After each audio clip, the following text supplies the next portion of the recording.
There it goes. All right, here we go. Okay.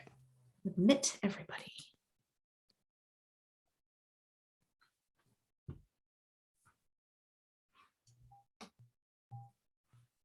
Welcome, everyone.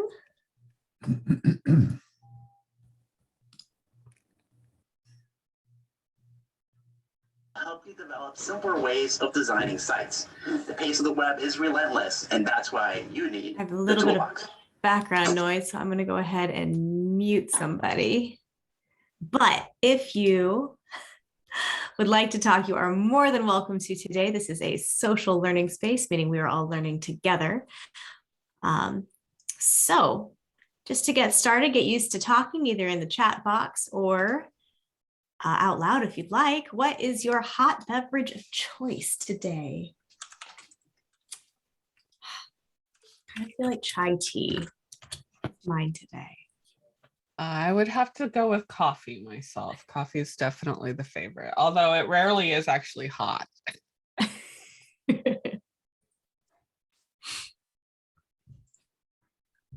Green tea, lots of coffee. Black coffee, that's serious. Coffee with cinnamon is pretty good. It's a nice medium between chai and coffee. It adds a little sweetness to it, I think. Yeah. Water with lemon, that's good. Healthiest of the whole bunch, I'd say.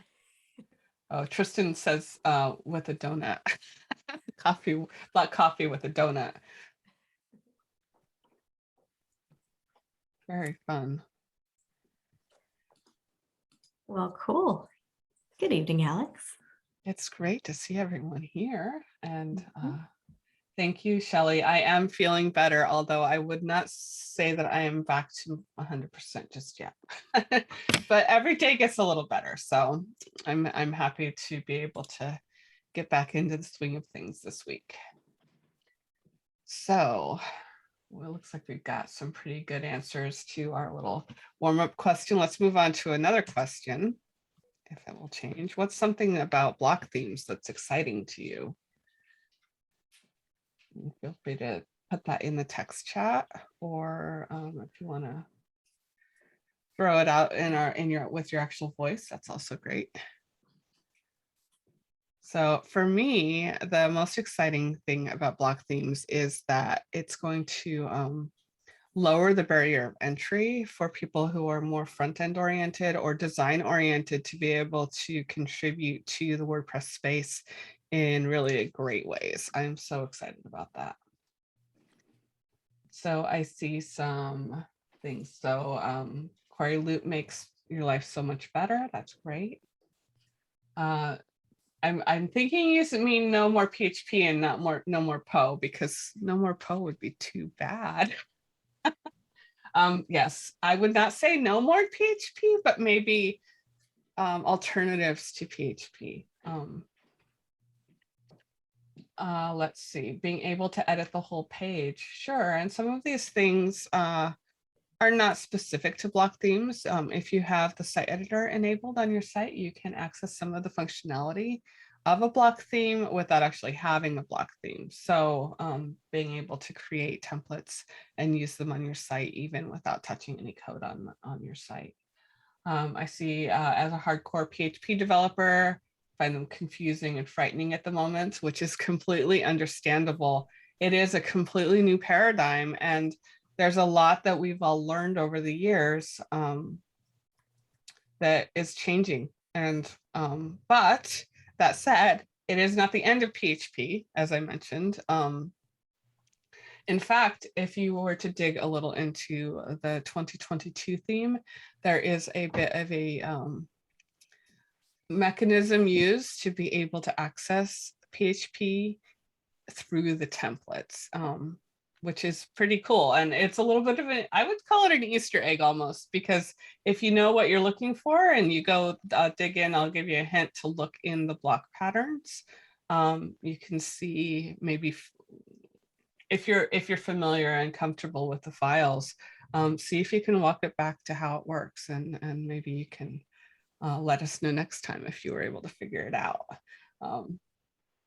So there was a lot of conversation that led up to the way that this thing was done, and it relates to how the bird image is shown on the header of the 2022 theme in a way that would work as a widely distributed theme and not just something that was going to be on one person's website. Tracy says there will be a new learning curve. Absolutely. As with any new technology, we end up with learning curves.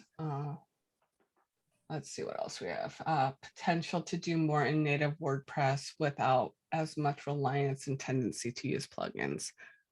That is a really good point. And I think that as the block editor and block theming and full site editing becomes more mature, it's going to become more and more possible to do things that would have required much more advanced coding skill in order to accomplish, or a plugin.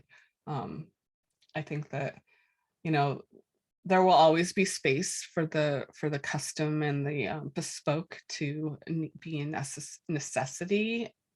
But for a lot of use cases, hopefully we'll get to a place where WordPress is able to do a lot more without having to have the extras added on.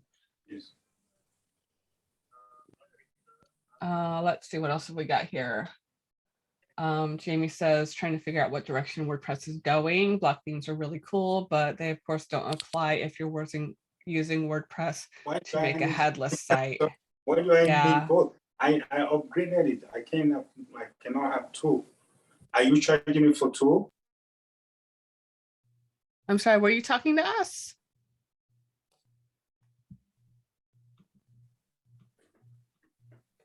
Yeah, I definitely muted somebody because I thought it was background noise, so I apologize. If you want to ask a question, you're welcome to.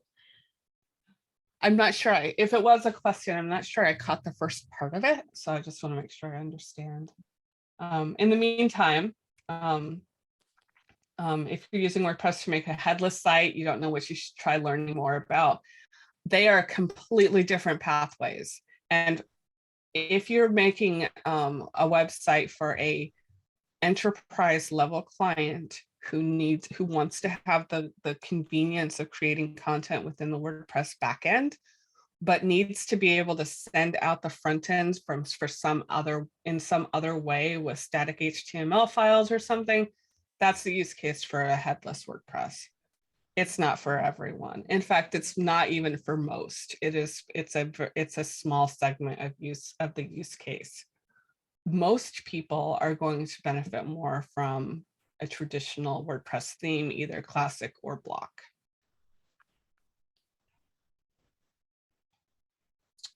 Let's see, what else have we got? Alex can't get templates to relate to the page I want it to. That's something we can maybe, I'll try to touch base with you, Alex, offline, and maybe we can work through some of the challenges that you're having. Yeah, so I feel like we have had a lot of people join. So are you ready to get started, Daisy? I am. These are Yes, such great let's questions. go ahead. I feel like we should just do like a Q&A, everything you want to know about about this stuff at another time. But anyway, that might be a great way to wrap up this series. So we'll see if that's what we end up doing. Fair enough. All right. All right. So let's go ahead and jump into a little bit of housekeeping. So we are recording this meeting, and I will be sharing, like I did last time, with a YouTube link, so that you all can have access to it, and also others might be able to benefit from this as well. So there is that. If you're concerned about your video being in the recording, feel free to turn off video sharing or leave it on. It's your choice. I think for the most part, if you're not speaking, your video is not going to show up. So just for your own comfort. And the space is safe for discussion. So please feel free to add thoughts, ask questions, whether it's via voice or in the chat box. And then also, if you know the answer to a question in chat or anywhere, please feel free to go ahead and answer that. That way we can continue to be learning together. And with that, let's go ahead and move forward to a quick review of what we did last time. So we met 2 weeks ago, Last week was skipped because I was ill. But we went over how to install WordPress locally very briefly. For our purposes here, I'm using the application called Local, which is very easy to use and pretty straightforward. But there are lots of other options like MAMP, XAMPP, desktop server, which I'm not super familiar with, but I have used MAMP and XAMPP before. We talked about how to navigate to and examine a WordPress site's theme files. Excuse me. And then we looked at how to create a child theme folder for a block theme we are using, which is in this case 2022. I'll just pause here just to make an announcement, which probably you all know, but very exciting news that yesterday WordPress 5.9 launched. And now 2022, that block theme is available to install from within your WordPress site. I checked this morning and it is present. So if you'd like to, if you're using WordPress 5.9 or the Gutenberg plugin, you can install that theme and give it a run and see how you like it. And then the last thing we did was we looked at how to change a color assignment working with theme.json. And so from there, we're going to continue forward. So for today, we'll see how far we get through this list. If we don't get to it all, we'll just pick up where we left off next time and carry on. We're going to do a quick overview of the JSON file format and how to read and write it. So that hopefully will demystify it a little bit, because I know if you're not comfortable with writing a lot of code, it can be a little scary to see the format the first time and to understand what you're looking at. We'll do an overview of the top level sections of theme.json and what they do. And then we'll go into a deeper exploration of those, of a couple of those sections, specifically the settings and styles. And then we're going to detour a little bit to talk about CSS custom properties, which is what makes all of the stuff in your theme.json make your website look a certain way out on the front end. Any questions before we move forward?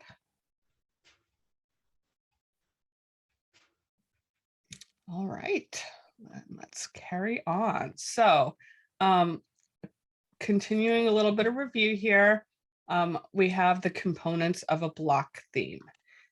This first file, index.php, is a PHP file, but if you have a block theme, this file doesn't actually need to have anything in it. It is currently a requirement of WordPress for this file to be present in order for the theme to be considered a valid theme. And this code here that I've pasted in onto the presentation is taken from the index.php file of the 2022 theme. And it gives a little explanation of what this file is, but it also points you to more information about the future, which is that this file may not always be available in the or required in the future if its counterpart, which is index.html in the templates directory, exists instead. All right. So that's the first one. So first one is just a placeholder file for WordPress. The next one is style.css, which is another required file for all WordPress themes and child themes. And this is truncated, but it's basically just the header section with some comments. And the main thing that you need to know is that the theme name needs to be present. And if it's a child theme, then you would also have a template line. In this case, since we're looking at a parent theme, there is no template line because the active theme is the template theme. And then the next one, which is what we're going to spend the bulk of our time today, is the theme.json file. And you might, so if you've been following at all with WordPress's development, you may have heard of the term global styles, which is one aspect of full site editing. And the theme.json file kind of determines what those global styles are to begin with, and then they can be edited from there. So it's kind of like theme.json loads up the defaults, and then you can carry forward. And then we will continue down this list to look at the rest of the files that go into a block theme in a future session.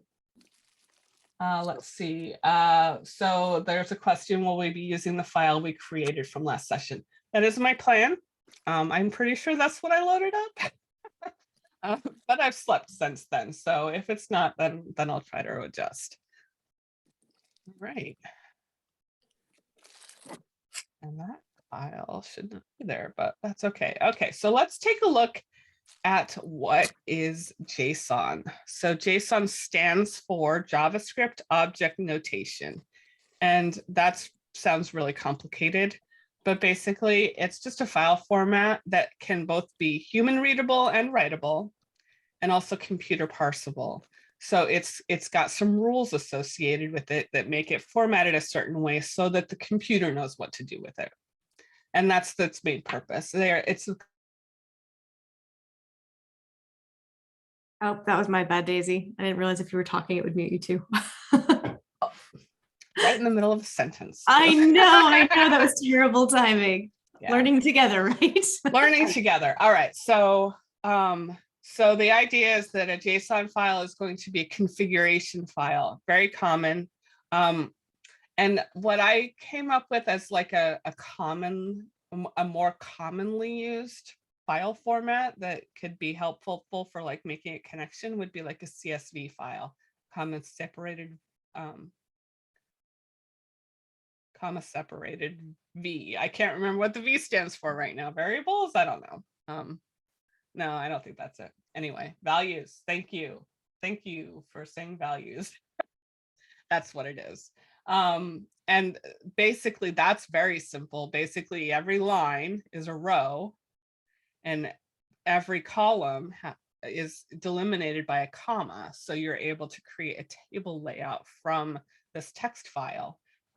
So if you export from a spreadsheet file that you want to move to a different software, you're probably going to end up with a CSV. And it's basically the same thing as at the big idea level. JSON is very similar to that, but that has some more rules. So where the CSV rules are very simple. You've got lines, you've got commas, and then you have line breaks to determine what it is. JSON is a little bit more. So, and as Rita says, JSON is opinionated, correct. So there is, if it's not formatted correctly, it's not going to be parsable by the computer because it's looking for a very specific format. Now, one thing to note is that the word JavaScript might scare some people off if you're like me and have a little trouble with JavaScript. As a longtime WordPress person, JavaScript is still a little bit nerve-wracking for me. I know that I'm not alone in that. This is written in a JavaScript derived format, but it isn't actually JavaScript on its own. In fact, JSON is used for lots of non-JavaScript applications. So, however, I will say that in this case, JavaScript is what's reading it ultimately because it's part of the block editor's functionality. So the basics of JSON syntax. So basically, you're dealing with a value like objects, like you're saying, I have this thing, and then I'm going to give it a name and a value. And so everything is talking about names and values. And then you would also have, in some cases, arrays of name value pairs as well. And we'll go into the file, an actual theme JSON file, and kind of walk through that. All right, let's go ahead and switch over to that now.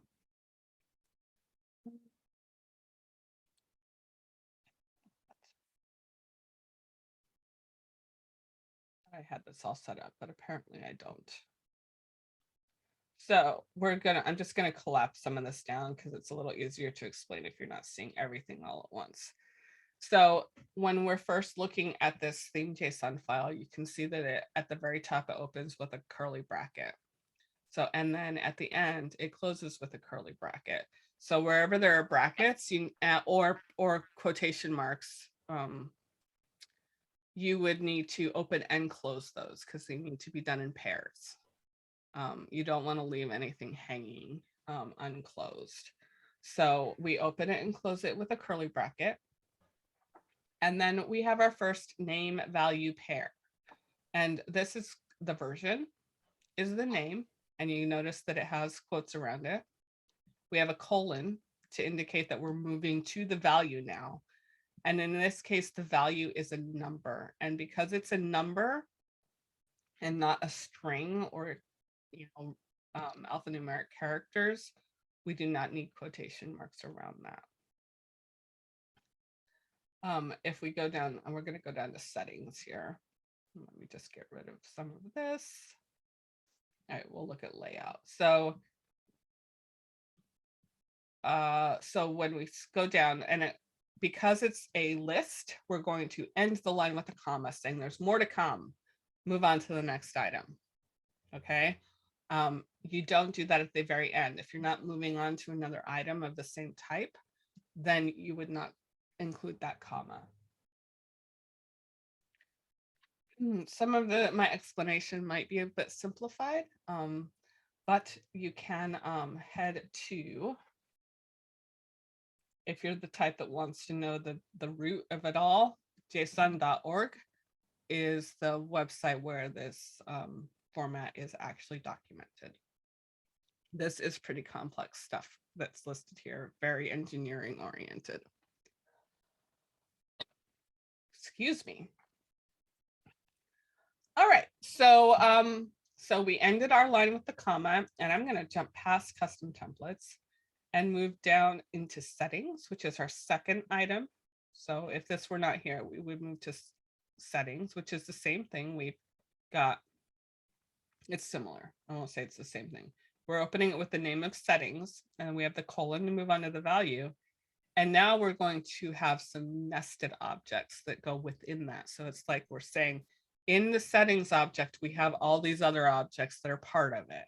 So then we can drill down and it makes a hierarchy. So we can kind of like go in like bullet points to get from question. Yes. Quick question, Daisy. So you said, okay, we've looked at the version, which is 2. That's pretty simple. Can you tell us why we're skipping custom templates and why we're starting with settings before we get into them? Mainly because I don't want to talk about custom templates yet, because we're going to be focusing on settings.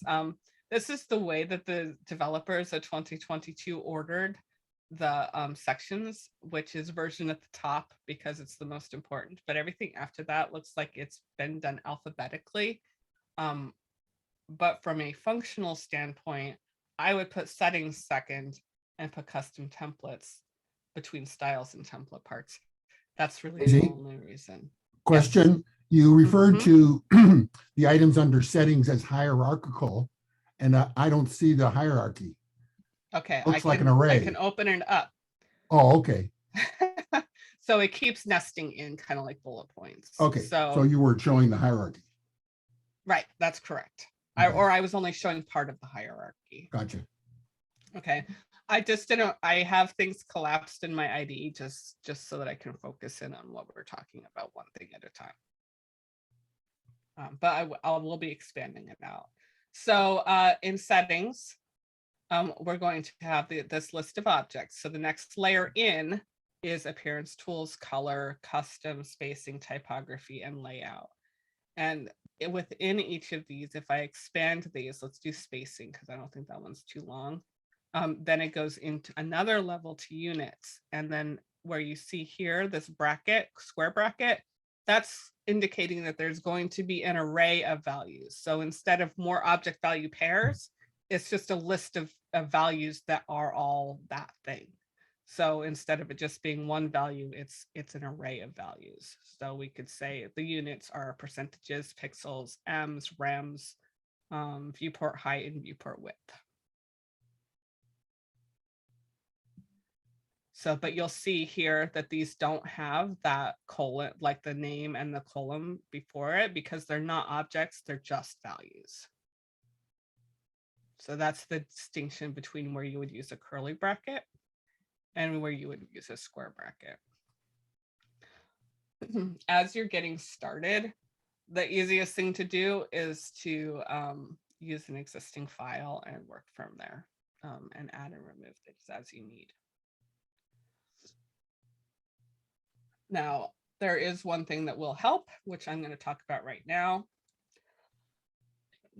and that is called schema. This file right now does not use a schema, but we're going to add it in, and then I'll be able to show you why it's helpful. This works exactly the way I'm showing you in VS Code. I'm just grabbing the code because I forgot to do that ahead of time. It works exactly the way I'll show you here in VS Code. Other IDEs like Sublime or I don't know, PHP Storm or something like that might work a little differently, but the idea, I think those are both supported editors. So now that I've added this schema line, it's telling VS Code that this file has a specific set of rules that can be applied to it so that it can do a few things for us. One is it can autocomplete. So if I remove this version and I start a new line, I've got my comma in there, and I start with by opening up the quotes, it's going to tell me what my options are. And right now, the only thing from the available options that isn't already present in this file on this level is version. So if I hit enter now, it's going to fill in the rest of the line for me. So it filled in, it put in version, closed the quotes, added the colon, and it gave it the value, because right now, the only value that we should be using is 2. There is also version 1, but that was for WordPress 5.8 and earlier versions of Gutenberg. So the current version that we should be using now is 2. So we could also, let's say we wanted to, let's see if there's anything else we could add under settings. So things that are available to us, but were not used in this file under settings would be blocks and border. So this file schemas.wp.org theme.json is being maintained by the core development teams, so it should stay updated. So it's pretty handy. The other thing is that it will tell you if you made a syntax error. So if I take this comma out, it's saying, uh-oh, this doesn't look right. And if I hover over it, it will sometimes give us a clue as to what we did wrong. If I add the comma back, then the squiggly lines go away and all is well with the world.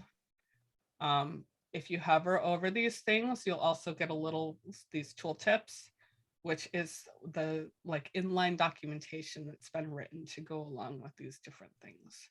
So settings for the block editor and individual blocks. These include things like which customization options should be available to the user, the default colors, font sizes available to the user, CSS custom properties and class names used in styles, and the default layout of the editor with widths and available alignments. So that's everything that would be found within the settings section. If we look at custom templates, additional metadata for custom templates defined in the templates folder. Now, some of these probably could use a little bit more description to be fully understandable, but it's a good start. Okay. So I see a question. Can you set layout section wide full 100%? You don't actually have to do that. So we can jump down to that real quick. Excuse me, I'm so sorry about the coughing. Under settings, layout is one of the available options, and there are only 2 things that are going to be set here. One is the content size, which is the default content width for your main content. So the body of your content in this case would only go up to 650 pixels. And then a lot of blocks will allow you to set a wide option, which is 100 pixels in this case.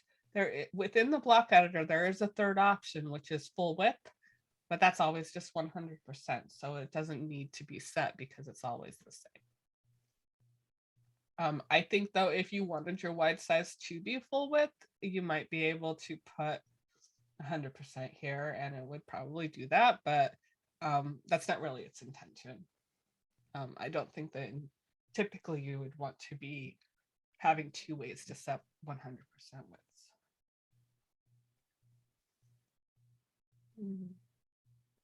Any other questions about what we've looked at so far? I know that it's a bit of a whirlwind and we have jumped around just a little bit, but let's try to pull it back in and see if we can make sure everybody is with us.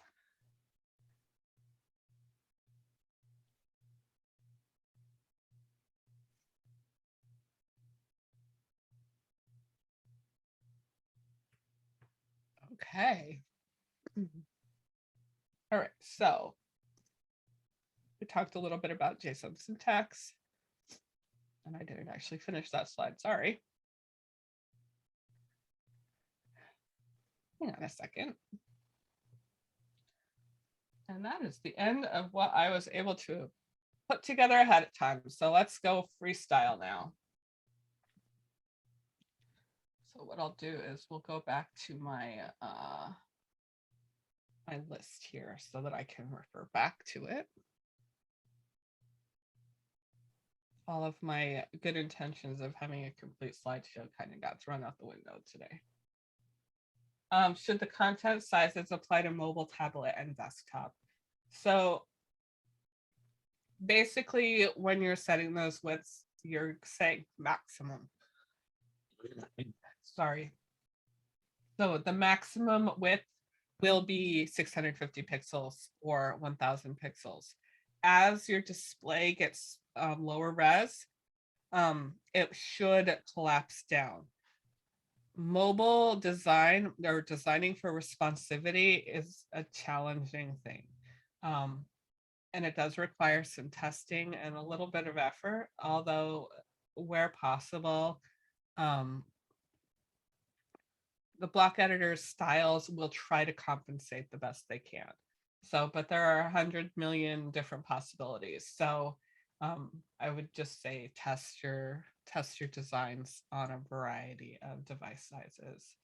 But if you don't have 1000 pixels available, you don't want it to try to display 1000 pixels. So if you remember, early internet enabled cell phones would have had these browsers. I might be dating myself a little bit here. And early on, what the browsers would try to do is squeeze a full website down to fit on this itty bitty little screen so you could see everything. And it wasn't ideal. What has happened over time as mobile has become more and more important is that we instead adjust the way that the content displays based on the width. So you try to get things to stack differently, maybe your font sizes change, you get more of a scroll rather than trying to cram everything onto one screen.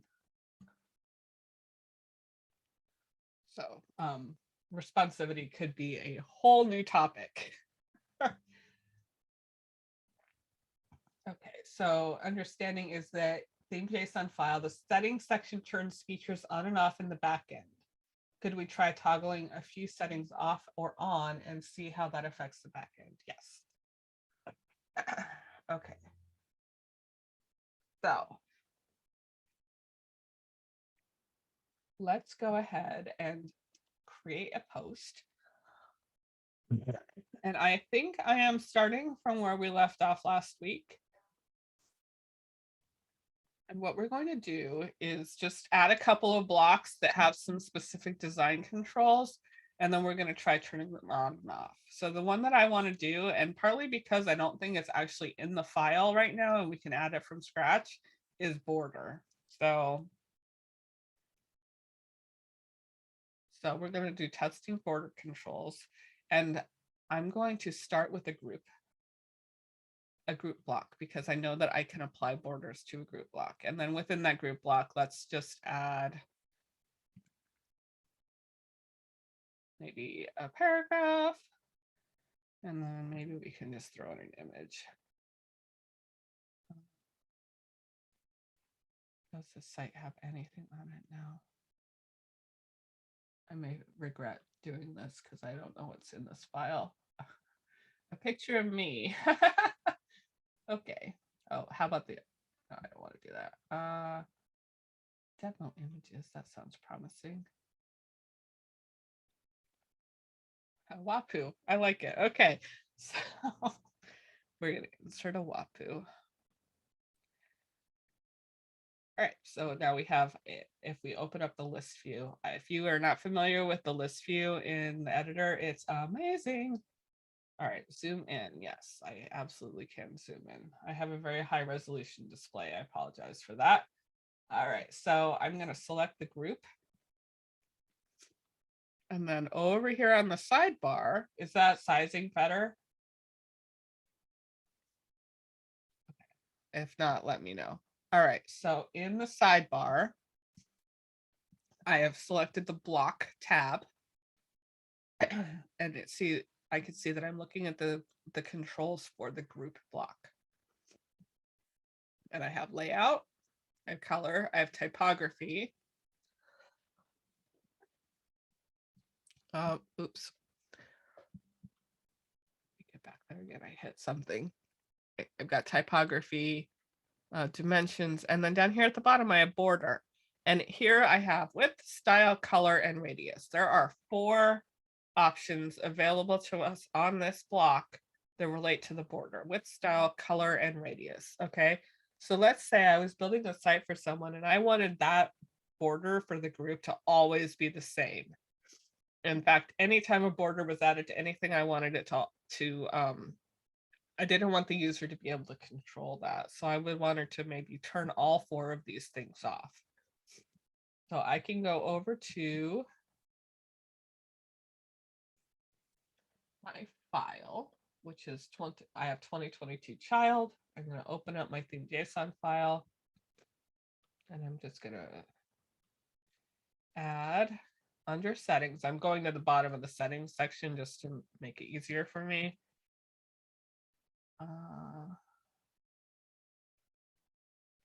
Oh, I didn't put the, one moment, please. Okay, that'll make it a little easier. Okay. So now I'm going to add border. And now I can do color and I can set that to false. Oops. And then I can do radius and set that to false.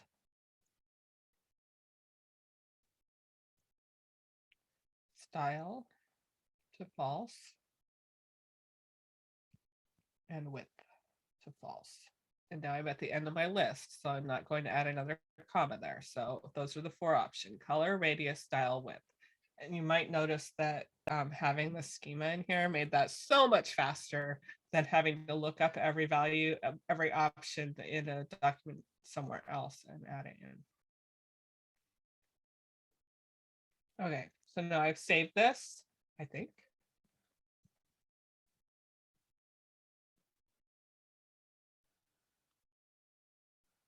Oh, and I have it's saying I have an error because I didn't put a comma here. Haha. So it didn't even want me to save it until I fixed it. That's another one. I didn't even know that that was a thing. Okay.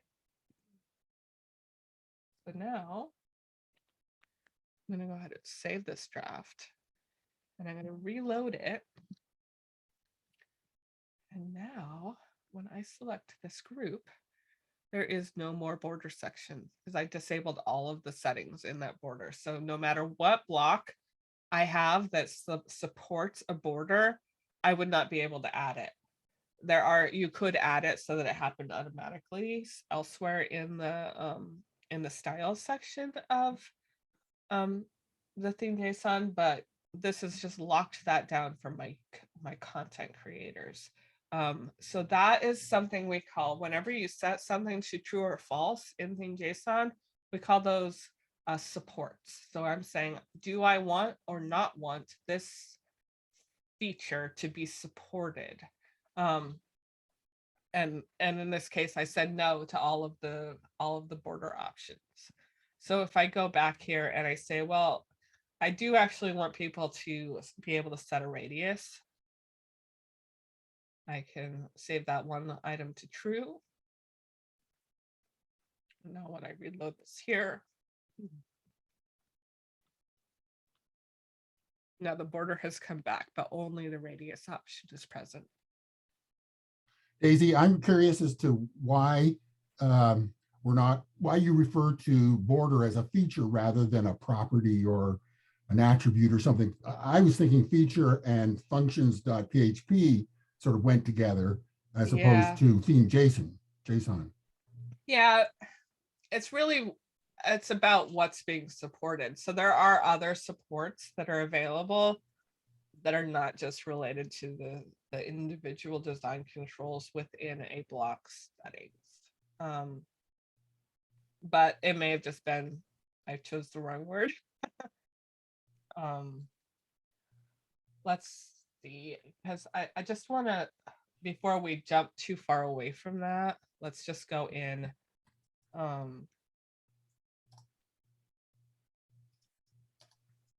There's a section of this document, which is at the developer.wordpress.org in the block editor. And then the title of the article is Global Settings and Styles. And I can drop that link into the chat if you're interested. Okay. I don't know that this is 100% updated for WordPress 5.9 just yet. Okay, so moving down this file a bit, we have this backward compatibility with add theme support. I think where my mind went with using the word feature was really related to this. So there are some things that previously had been made available through the PHP API to be able to add or remove support from your functions.php file. So being the old school thinker that I am, I just made that leap there to call it a feature, but yes. So the when you're building a block, you do use components, and the components add the controls, and the controls are what you use to interact with the design of how that block is going to look. So those are better words. Does that answer your question? Yes. Great. All righty. Let's see. So there was a question about between posts and regular pages. So not much. There really is not that much at the base, at the root level. There isn't that much of a difference. It's just what the intended use is. And basically, traditionally, your posts are what you would display in a reverse chronological order with categories and tags. Your pages are mostly standalone, but they might have a hierarchy, a parent-child hierarchy that they use in navigation, where you have a parent page with child pages that could nest in several layers. So posts are typically short-term in terms of how long that content is going to be valuable. Pages typically are going to persist further into the future. Those are all huge generalizations, but at the WordPress level, they're both post types. There are all kinds of post types in WordPress. The pages and the posts are the most commonly used ones, but there are others as well. And if you add a plugin for like a WooCommerce, for example, if you have an e-commerce plugin, chances are it's registering post types to handle its products and other things. So it's very similar to that. All right, so Sergio says, I set color and radius to false, but the border drop down still shows on the editor. Color and radius, but the border drop down. could be a bug. So let's just try to replicate it. So setting color and radius to false.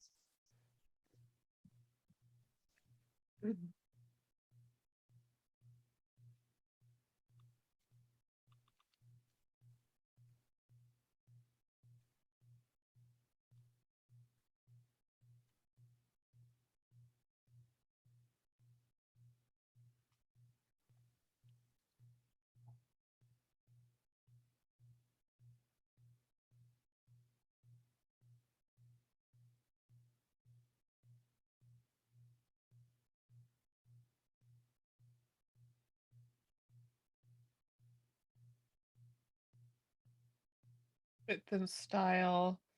So I don't see border. I don't see radius or color showing up, but width and style do. Did you also not include, did you include anything for the style and width?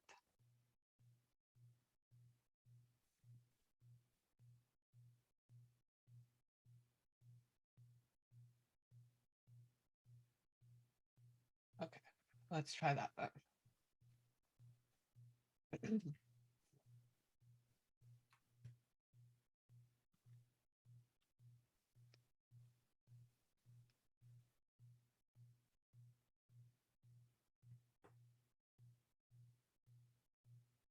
My group, I have border, width, and style. So yeah, it might be worthwhile pushing in a bug report if you're able to replicate it. Okay. Let's see, what's our time looking like? We have about 13 minutes left. So the next section, let's see if we can just quickly go into the colors section again, because we talked about the supports options within the settings area. But the other type of configuration that's set up within settings is your presets. From here, we can look and see where some of the presets end up being. One is for colors.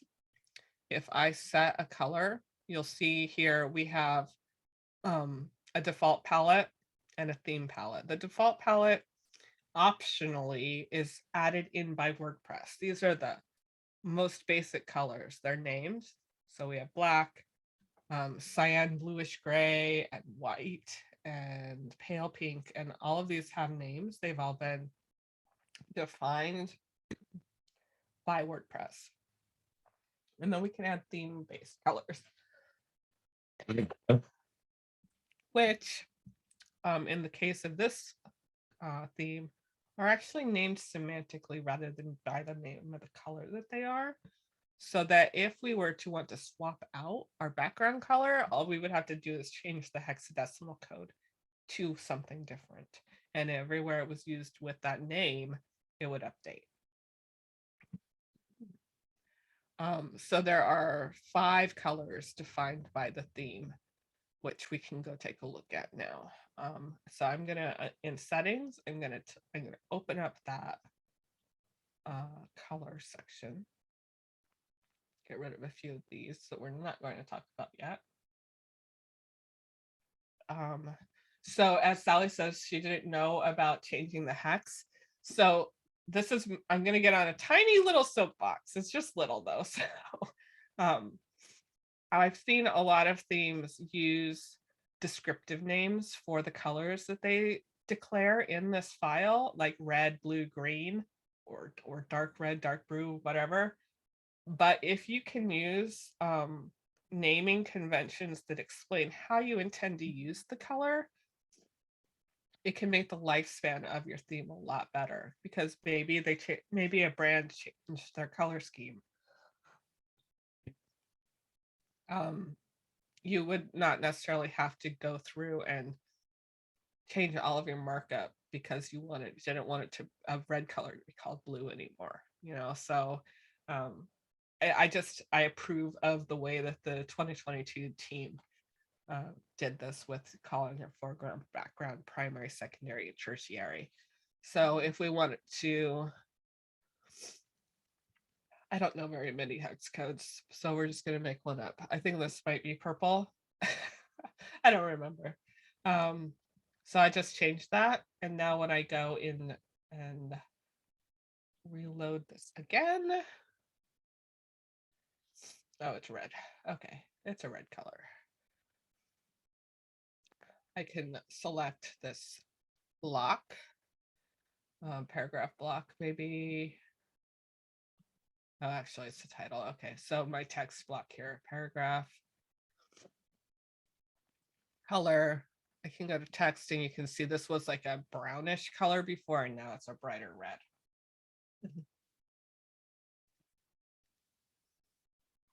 Okay, so questions. So my brand's primary colors are navy, the secondary color is red, tertiary color is green. So anywhere I want to use that primary color, it will show up as navy across the site, yes. And if your primary color were to become chartreuse, you wouldn't want to call it navy anymore. So by calling it primary instead, then you'd be able to change it without having to go into all of your content and update the references. Okay, the next thing is assume comments are allowed and ignored, so color name can be added to the JSON that way. Unfortunately not. JSON is not very friendly with commenting, so there is not a way to add a comment to that.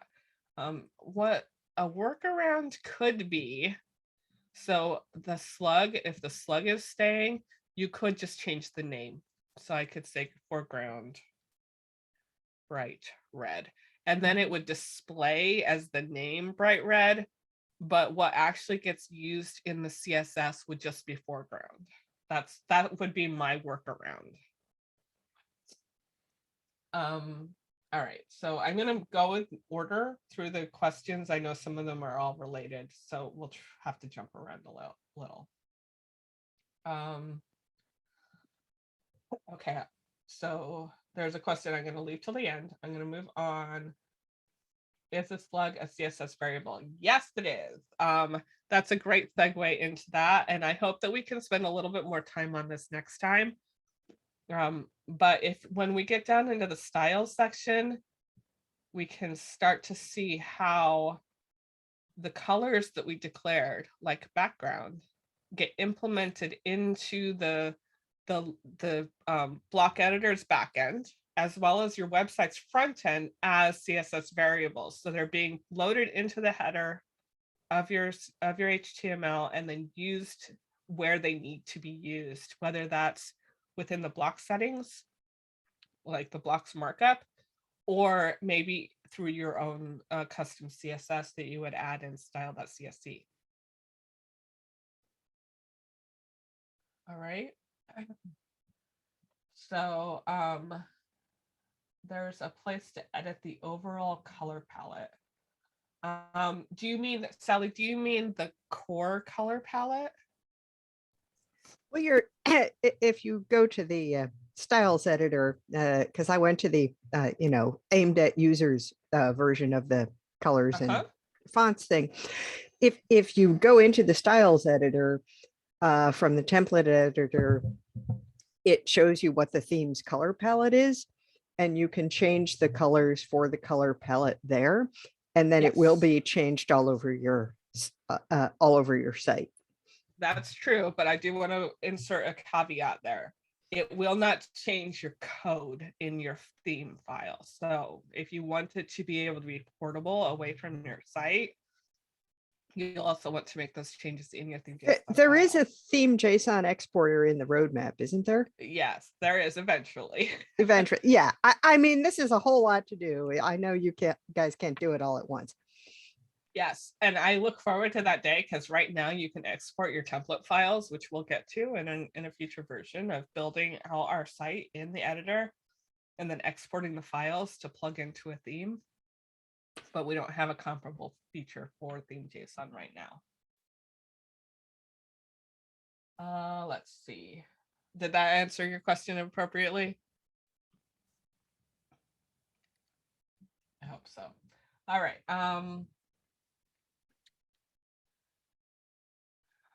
Doesn't 5.9 disable the customizer on these kinds of themes?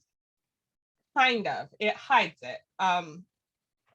The idea is that the customizer is not actually required for most sites using a block theme. So it is possible to add it back if it's something you really need, but I'm pretty sure this is still true. Let me just make sure I'm actually using. I am on 5.9. Okay.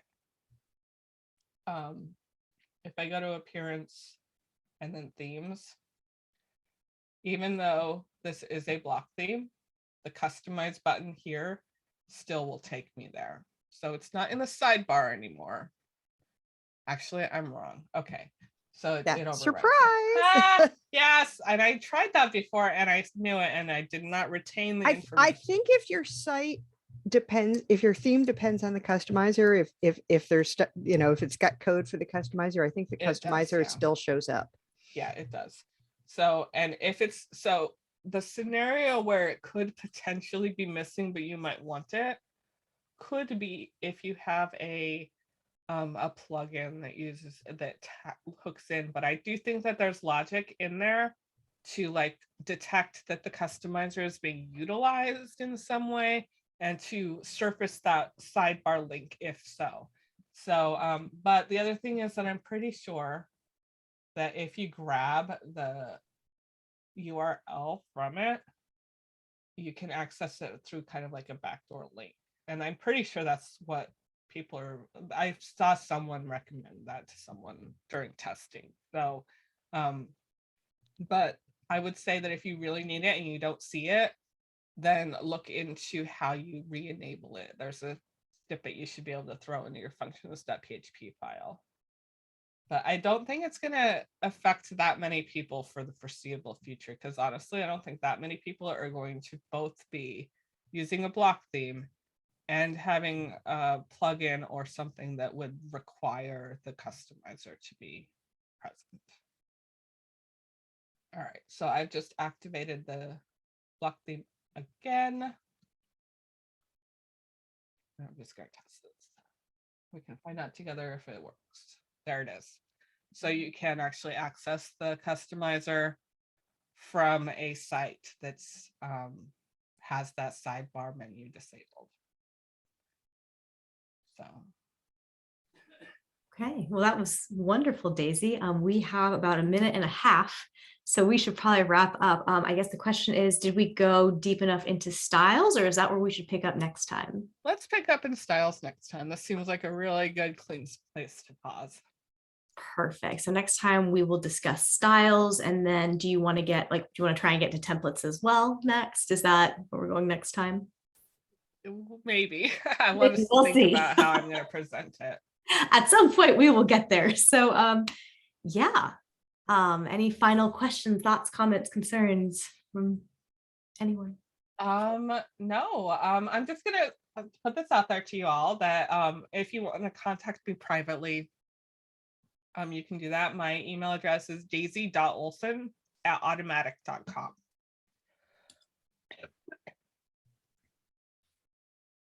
I'm just gonna throw that in the Cool. chat. So the next of this series, keep an eye out for it on our meetup group or on learn.wordpress.org in the social learning spaces. We will be scheduling another one of those shortly, and we'll continue in this series. So thank you all so much for your time. Y'all asked brilliant questions. This is great. All